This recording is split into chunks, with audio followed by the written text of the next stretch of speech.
Assalamualaikum teman-teman, selamat datang di Misbah Channel.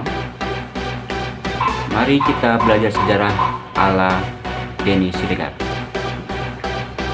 Pada kesempatan kali ini saya akan mengulas atau mereaksi sebuah narasi dari Denny Siregar yang berjudul Cina, PKI, dan Indonesia di ujung bahaya. Bukan? Nah, untuk itu tidak berlama-lama, mari kita saksikan videonya.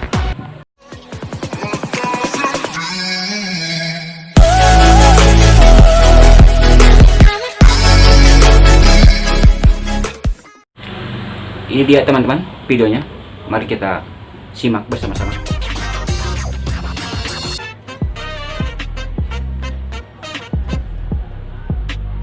Mari kita belajar sejarah. Sesudah selesai Perang Dunia Kedua tahun 1945, dunia terbelah oleh dua ideologi besar, yaitu ideologi komunis dan kapitalis. Ideologi kapitalis ini diwakili oleh Amerika dan sebagian negara-negara Eropa, sedangkan komunisme diwakili oleh gabungan negara-negara di sebagian Eropa dipimpin oleh Rusia yang bernama Uni Soviet, juga oleh China. Dan Perang kedua itu berpengaruh besar pada banyak negara di seluruh dunia, termasuk juga Indonesia. Pada tahun pemerintahan Soekarno, Presiden pertama Republik Indonesia, negeri ini diguncang oleh kedua ideologi ini. Ideologi komunis di Indonesia diwakili oleh Partai Komunis Indonesia atau PKI. Partai ini pelan-pelan menjadi besar dan dianggap sebagai ancaman oleh Amerika. Meskipun Indonesia mendeklarasikan diri sebagai non-blok atau tidak berpihak pada satu ideologi apapun, tetapi panasnya api perang kedua ideologi ini tetap saja berpengaruh pada kita. Tetapi menariknya, Indonesia tidak seperti di Vietnam misalnya, di mana kedua ideologi ini berperang dan membagi Vietnam menjadi dua. Indonesia modelnya berbeda. Proses pertarungan ideologi ini dimainkan dengan model membangkitkan sentimen agama dan ketakutan bahwa komunisme itu ateis atau tidak bertuhan. Sedangkan di Indonesia yang religius, konsep tidak bertuhan ini menjadi masalah besar. Kita mau dulu bentar.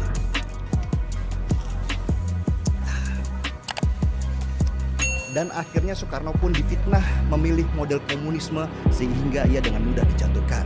Terjadilah peristiwa mengerikan di tahun 1965 di mana dikabarkan 1 juta jiwa orang yang dianggap komunis dibantai, dan Soeharto pun diangkat sebagai presiden kedua sekaligus mengokohkan posisi Amerika di Indonesia dalam penerapan kapitalisme.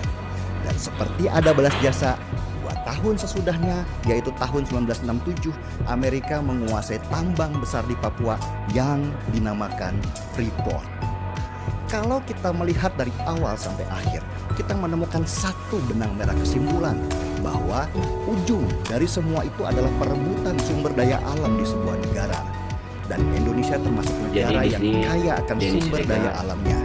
Di sini hampir semua ada dan berlimpah, sehingga ada lagu lama dari Gus yang akhirnya berbunyi gini: orang perebutan tanah kita kekayaan sebuah negara, kayu dan batu jadi tanaman.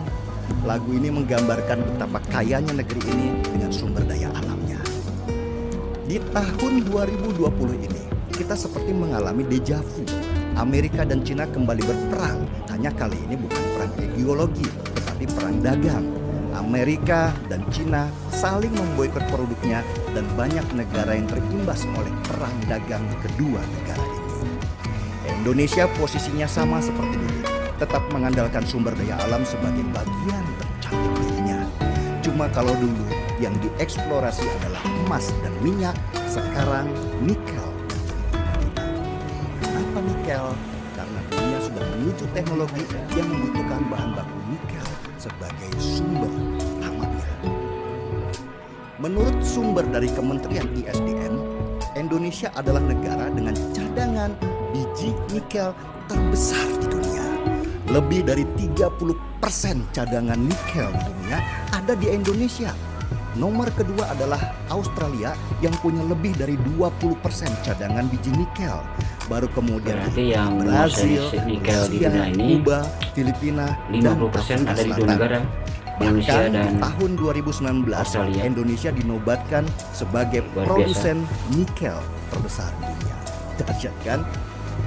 Kecantikan ini bisa jadi kebanggaan sekaligus situasi bahaya buat Indonesia. Belajar dari pengalaman tahun 1965, perang dua negara besar Amerika dan Cina selalu berujung pada penguasaan sumber daya alam di sebuah negara.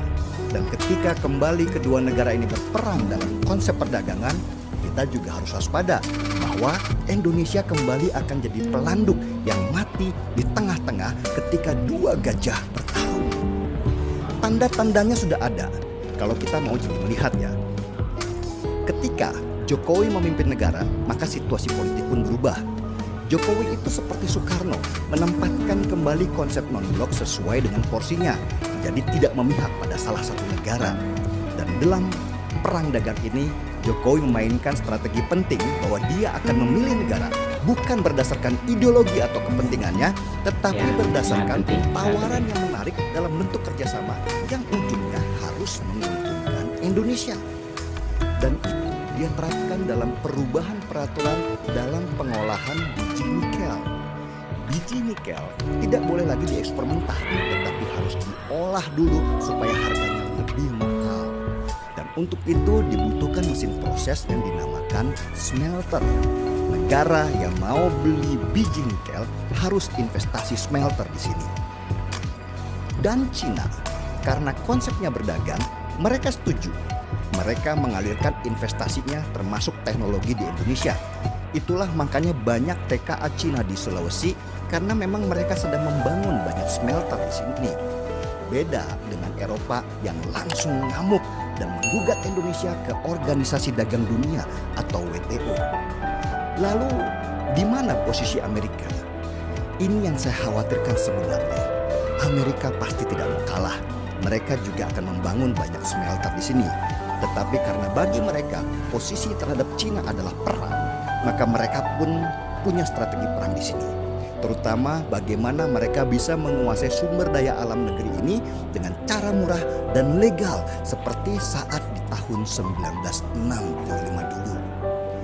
Amerika tidak mungkin akan menerjunkan pasukannya seperti di Irak karena akan bermasalah dengan dunia internasional dan sangat mahal. Tetapi bisa saja mereka menggunakan taktik seperti yang dilakukan di Suriah dengan memanfaatkan kelompok-kelompok radikal berbaju agama. Dan dari peta perang Suriah kita bisa melihat dengan jelas ada kepentingan bisnis antara Amerika dan banyak negara di Eropa dan Asia dengan para teroris di Suriah yang mereka sebut sebagai kita ketahui di Suriah sampai para teroris ini saat tentu ini tidak masih akan terjadi besar kalau tidak ada perang investasi saudara besar juga dari negara-negara yang di mana mengucurkan uang pemerintah mereka. Al-Assad Apa kira-kira timbal baliknya?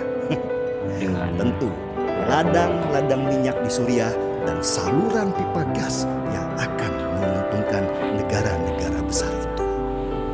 Bangkitnya kelompok-kelompok radikal berbaju agama di Indonesia yang kita sebut kadrun ini tentu harus diwaspadai benar. Karena mereka bisa saja menjadi proksi dari negara-negara besar. Tentu tidak secara langsung, tetapi penyalurannya bisa lewat partai-partai politik atau politisi yang punya kepentingan untuk menguasai negeri ini. Dan lihat saja, narasi adu domba mereka, ada PKI, ada kebencian terhadap Cina, mencap Jokowi dan PDIP sebagai komunis. Narasi ini mirip dengan situasi yang terjadi di tahun 1965 saat kebencian terhadap Cina digembor-gemborkan dan Soekarno dicap komunis sehingga terjadi perlawanan. Semua ini adalah desain besar dan bukan riak-riak kecil saja.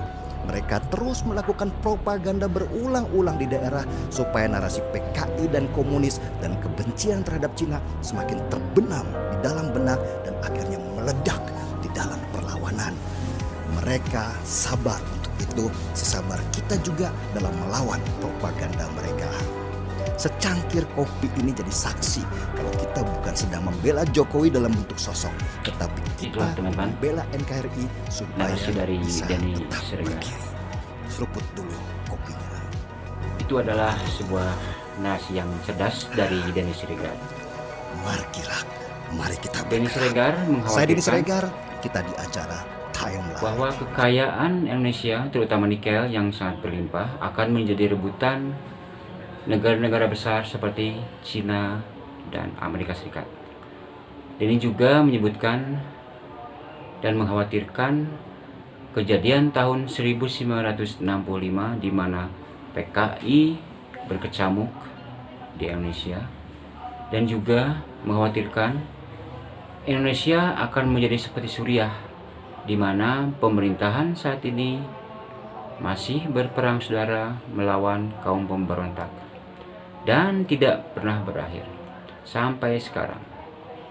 Untuk itu saya menghimbau terutama untuk diri saya sendiri, mari kita jaga negara kesatuan Republik Indonesia dengan cara yang kita bisa.